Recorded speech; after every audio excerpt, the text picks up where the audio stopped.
paper here. You want to draw in a circle about the size of a baseball, or an orange is a good size here as well. As you can see here, I'm keeping my circle very white, really rough and sketchy. Just really building up my shape with lots and lots of curved lines. And once you've got your circle in place, we want to hop to the top of our shape now. And we're going to lightly sketch down a vertical guideline to show us that May is going to be facing towards us here. Then about halfway down our circle here on either side, you want to lightly sketch across a horizontal line here. And this line is going to help us with placing in May's eyes. This will give us our basic foundation for May, and it looks nothing like her. But with this foundation place, this is where we can really start to build up the rest of May's head. Now, May's head isn't perfectly round like a circle. In fact, I like to think of the shape of her head as more of a bow bud here. And so what we'll do next is actually go to the bottom of our circle, and we'll build up the bottom of our bow bud by stretching across this very big letter here towards the bottom. And to build up the top of her head, once you got this letter U place, we're going to go to the top of our letter U, and we're just going to stretch up a curve that's going to blend into the top of our circle here on each side. It's pretty funny that her head shape is like a bow bud, because the director of Turning Red, Domi, she also directed Bow as well. And there's actually a little Bow Easter egg in this film. In the scene where May is walking down the street in the city, if you look really closely behind her, there's actually a restaurant called Bow. But now that we have our whole head shape in place, the first facial feature that we do want to give our panda here is going to be her nose. So adding that nose of hers, we're going to go right to the middle of our circle, and we'll hold the top of her nose by adding in a small little rainbow.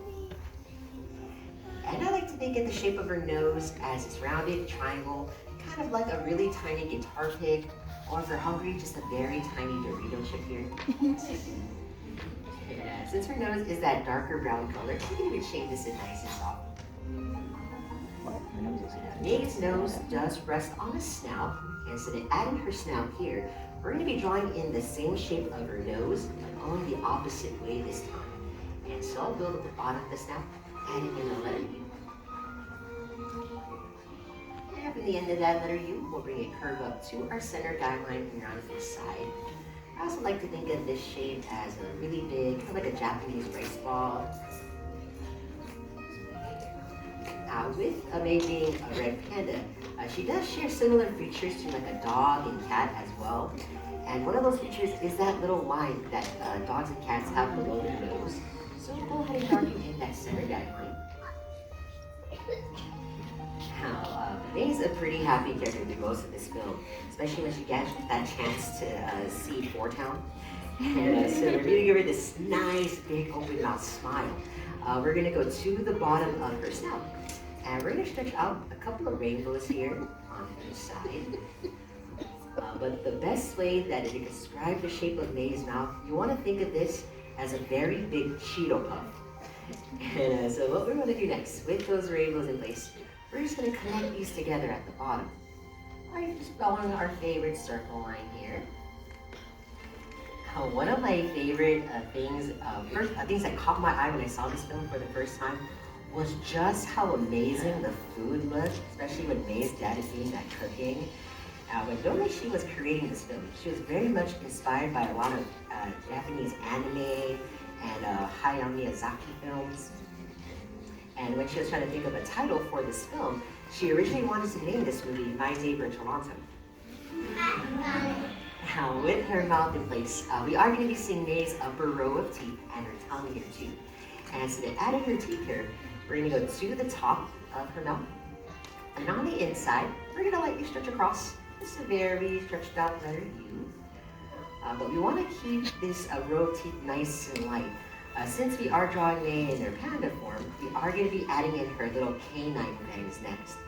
And her fangs are going to sit right at the ends of that snout here. And so I'm going to go right below her snout. And for these fangs, you want to add in these rounded triangles, a couple of candy corns for some fangs. And with those fangs placed, this is where we can go back and darken in the rest of the spine here. And to give May her tongue, from the bottom of her mouth, we're going to add in just a tiny little hill shape right at the bottom. Now, if you've seen this film, this film takes place in Toronto, Canada in the year 2002. For those of you that grew up in 2002, that was very much a prime year for a lot of us kids. There were a lot of awesome toys. We got Tamagotchis during that time. It was also the era of boy bands, which I have to stop and ask you guys. Who here was Team NSYNC? Okay. How about Team Backstreet Boys? I was NSYNC. I always tend to win that. Now that we've got the shade in place, now's the time for us to really bring our Red Panda to life. And so to give May her eyes next, we're going to go right above our horizontal guideline and pretty close to her snout here. We want to sketch in some really big circles, one for each eye. And I like to keep the eyes nice and light because a little portion of her eyes is going to be hiding behind her snout here. So it should look like we have a set of Mickey ears right at the middle of her face. And if you want to add in some extra credit to May's eyes, what I like to do is just thicken up the top of the eye a little bit more. This will give May what we call a lash line here. We typically save this more for our cuter and friendly characters as well. And if you want to give her some eyelashes, I like to give her just a tiny little triangle right at the tips here. But right now, May's looking like she's seen some things. Like she saw ghosts looking a little spooky here. And so this is where you can get creative with May. You can have her looking any way you like. Up, down, cross-eyed. You can add in hearts, stars, maybe a little forehead there for forehead there.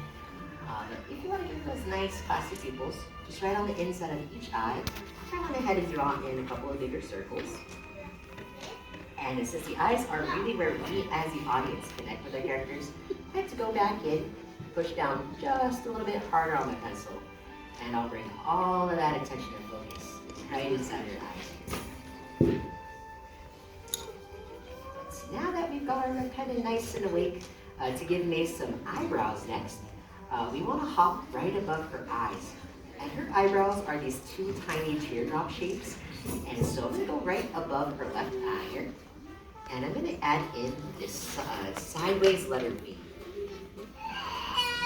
And so I'm going to give myself that teardrop shape. I'll connect it on the end. The little letter C curve here.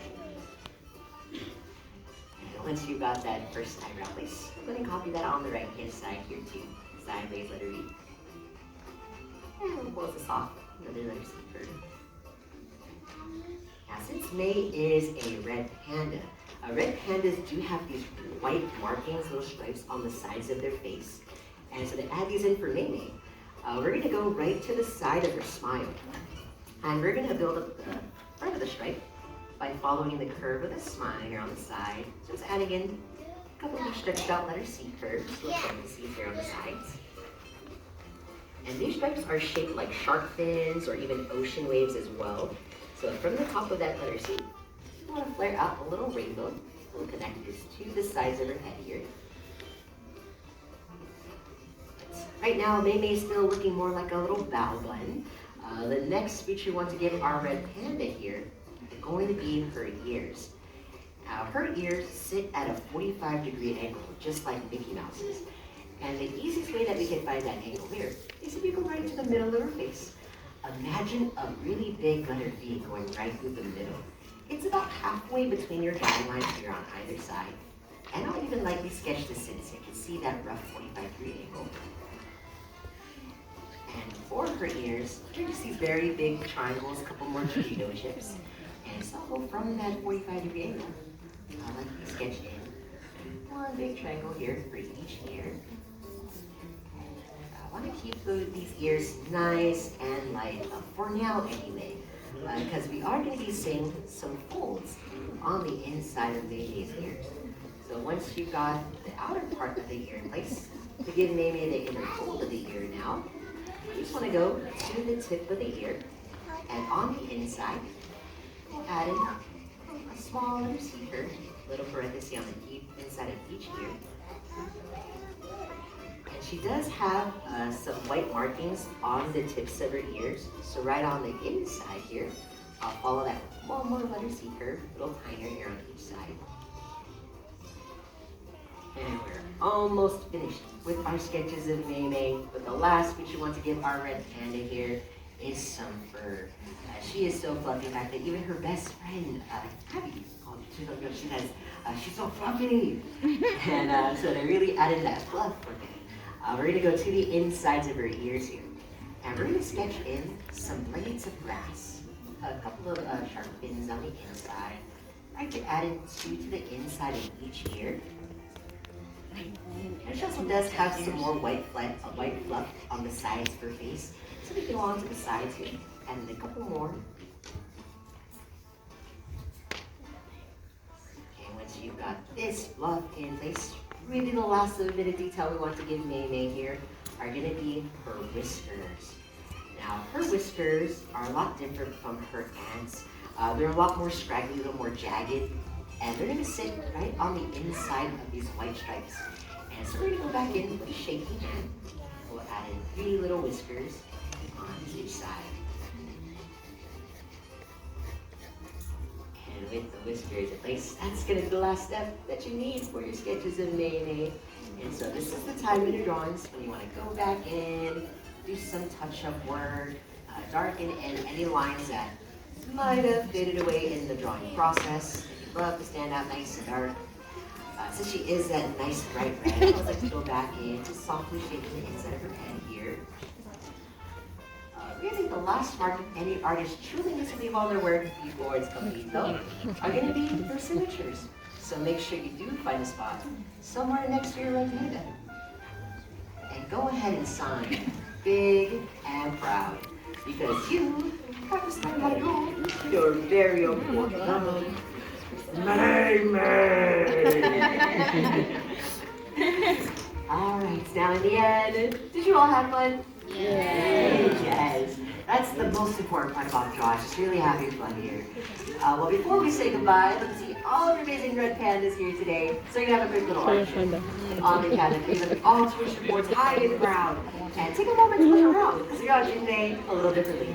So 1, 2, 3, Mei Mei, everyone, let's go look out here. Oh my gosh, looking super adorable here in my first row. Nice to have your pandas all around. Excellent work here, my miracle with those nice big smiles, really big expressive eyes, totally give me anime vibes. We got some naturals that are nice full line, super soft shading, so cute, so fluffy. I definitely like them all. Excellent job all around, everyone. I have to say I'm very impressed with all of your pandas. You all definitely passed the class. So give yourselves a round of applause. Good job, you graduated from the Animation Academy. Congratulations. Now those drawings are free to keep, so go ahead and take those drawings off the board with you and take them home as a souvenir. Now